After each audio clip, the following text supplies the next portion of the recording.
सोचिए, आज से करीब 5000 साल पहले का एक ऐसा दौर जो आज के हमारे आधुनिक शहरों को भी कड़ी टक्कर दे सकता था।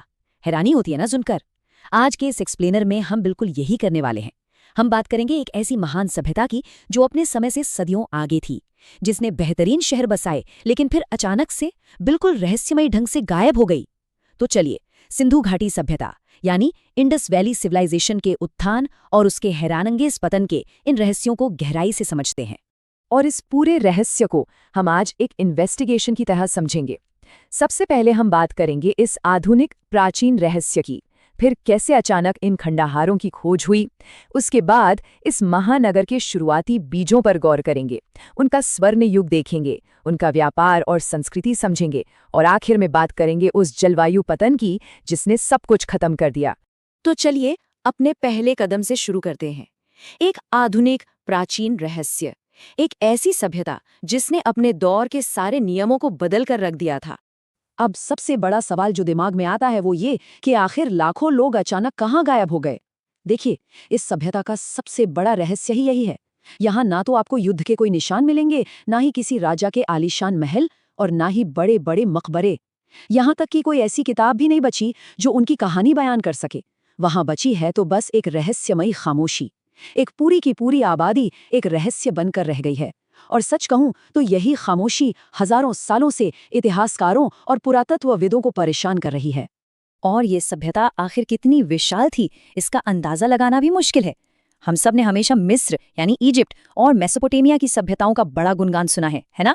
लेकिन सबसे चौंकाने वाला तथ्य तो ये है कि सिंधु घाटी सभ्यता आकार में इन दोनों महान सभ्यताओं को मिला देने के बाद भी उनसे कहीं ज्यादा बड़ी थी। बिल्कुल, आपने सही सुना। एक इतना बड़ा, इतने बेहतरीन ढंग से सुव्यवस्थित और शांतिप्रिय समाज जो अचानक दुनिया के नक्शे से गायब हो गया। अब आते हैं हमारे अगले पड़ाव पर, इन खंडहरों की अचानक और बिल्कुल अनजाने में हुई खोज। आखिर आधुनिक दुनिया को इस भूले हुए साम्राज्य के बारे में पता चला कैसे? ये पूरी खोज किसी डिटेक्टिव स्टोरी से कम नहीं है, जहां कड़ियां धीरे धीरे जुड़ती गईं। शुरुआत होती है 1826 में, जब ब्रिटिश खोजी चार्ल्स मैसन की नज़र पंजाब के पास एक ऊंचे टीले पर पड़ी। उन्हें वहां कुछ अजीब सी पकी हुई ईंटें मिली, लेकिन तब किसी ने इन पर ध्यान नहीं दिया। फिर 1856 में बर्टन बंधुओं का किस्सा आता है, जिसके बारे में मैं आपको आगे बताऊंगी।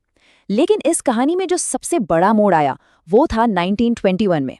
सर जॉन मार्शल के निर्देशन में दयाराम सहनी ने हड़प्पा में खुदाई शुरू की, और फिर ठीक अगले ही साल 1922 में राखलदास बैनर्जी ने मुर्दों का टीला यानी मोहेंजोदारो ढूंढ निकाला। तब जाकर पूरी दुनिया को ये एहसास हुआ कि अरे, ये अलग अलग शहर नहीं है, ये तो एक विशाल महान सभ्यता का हिस्सा है।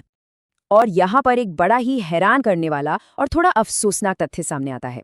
1856 में ब्रिटिश इंजीनियर जॉन और विलियम बर्टन कराची से लाहौर तक एक रेलवे ट्रैक बिछा रहे थे।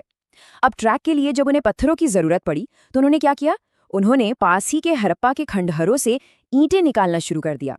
सोचिए इस विरोधाभास के बारे में।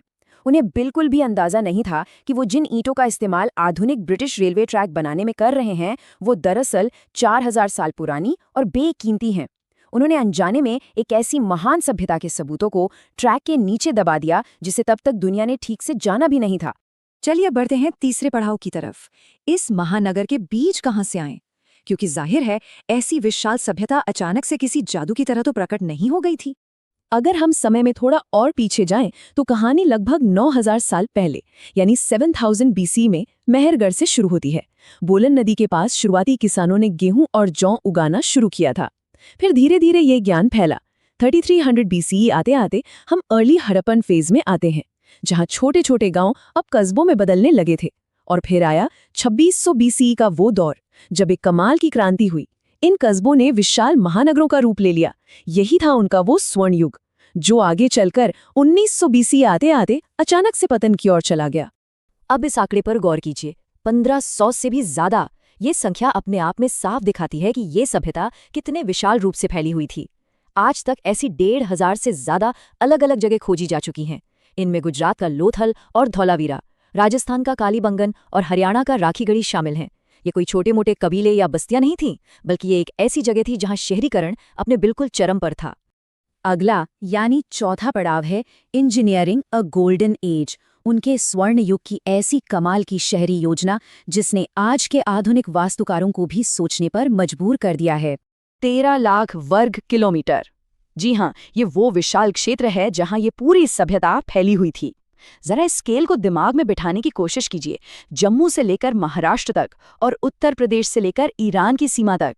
ये आकार सच में इतना बड़ा है कि आज के समय में भी इतने बड़े पैमाने पर किसी शहर की योजना बनाना एक बहुत बड़ा और मुश्किल काम लगता है। और इनकी आधुनिक सुविधाएं तो सच में हैरान कर देने वाली हैं। सोचिए, आज से 4,500 साल पहले इनके पास पकी हुई ईंटें थीं जो एकदम तय अनुपात में बनी थीं। इनकी सड़कें ग्रिड पैटर्न में बिल्कुल सीधी होती थीं। हर 2 या 3 मंजिला घर में एक आंगन, रसोई, अपना निजी कुआं और सबसे चौंकाने वाली बात बताऊं, उनके पास एडवांस्ड इंडोर टॉयलेट्स होते थे। और घर के बाहर सड़कों पर प्रॉपरली ढकी हुई नालियां थीं जिनमें थोड़ी थोड़ी दूरी पर मैनहोल्स बने थे ताकि सफाई आराम से हो सके। आज के कितने ही आधुनिक शहर ऐसी सफाई अपनाने के लिए संघर्ष कर रहे हैं, जबकि हड़प्पा के लोग इस सब को सदियों पहले ही अपनी आम जिंदगी का हिस्सा बना चुके थे।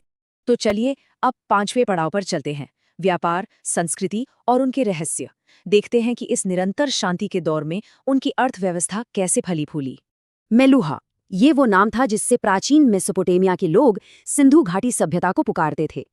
इनका व्यापार कितना विशाल था, इसका अंदाजा आप बस इस बात से लगाइए कि इनके जहाज गुजरात के लोथल डॉकयार्ड से निकलते थे, जो कि दुनिया का सबसे पुराना बंदरगाह माना जाता है, और वहां से वो सीधे मेसोपोटामिया तक का सफर तय करते थे।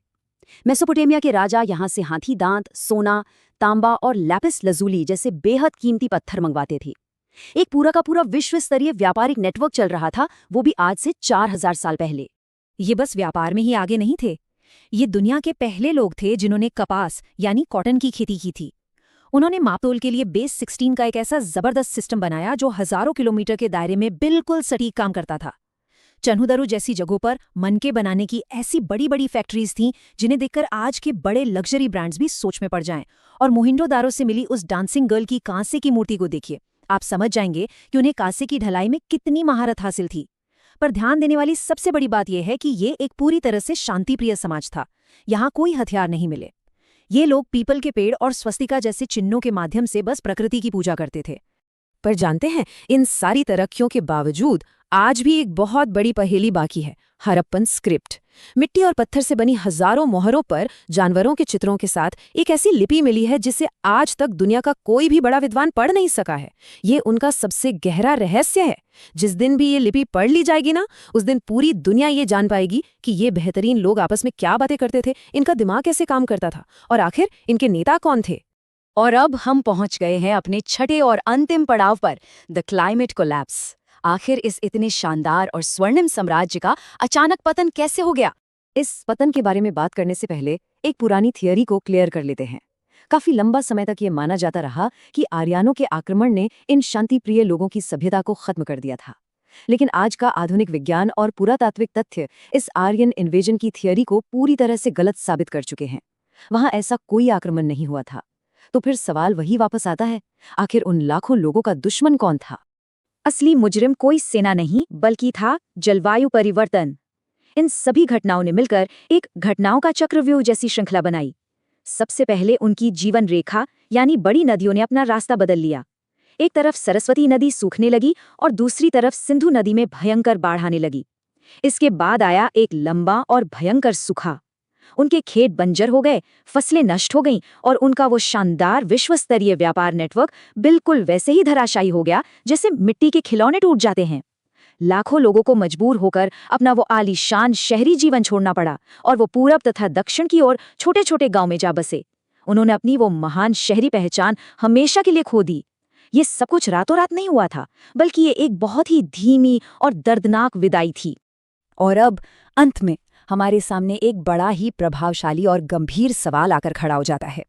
अगर जलवायु परिवर्तन इतने विशाल, आधुनिक और ताकतवर प्राचीन महानगर का नामो निशान मिटा सकता है, तो क्या आज की हमारी आधुनिक दुनिया आने वाले क्लाइमेट क्राइसिस के लिए सच में तैयार है? हड़प्पा और मोहिंजोदारो की वो शांत खंडहर आज भी चुपचाप हमें एक बहुत बड़ी चेतावनी दे रहे हैं। सोचने वाली बात बस ये है कि क्या हम उनकी खामोशी को सुनने के लिए तैयार हैं?